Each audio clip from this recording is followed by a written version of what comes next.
He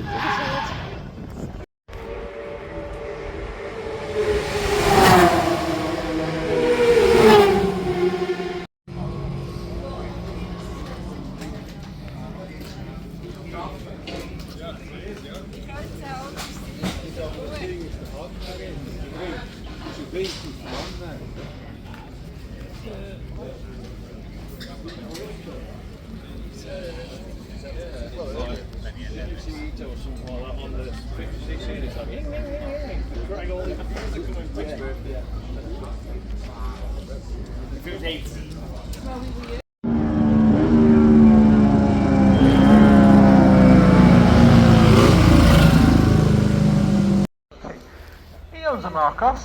He's got the hat, got the t-shirt. Marcos Day today. No, I know. Yeah, he's bringing it back, mate, yeah. So we've got a mini Marcos. This is nothing like the Marcos we saw before. So tell us about this particular car. Okay.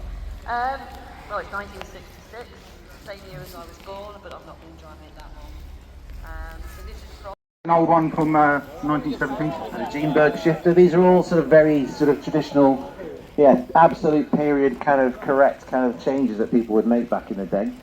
I've put LEDs on the front because where we live there's not a lot of those lights. So, but yeah, I use it every day. She's a driver. How do you keep it so clean and free of rot if you're using it every day? What's your strategy with that? Clean it and cover it. Just take the cover off on a daily basis. It's sitting outside with the cover on, is it? Yeah. Right, okay. It's amazing, isn't it, that you can actually use something daily these days. I mean, I used to use a classic daily years ago, but I didn't own them for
The last one particularly is glad to hear.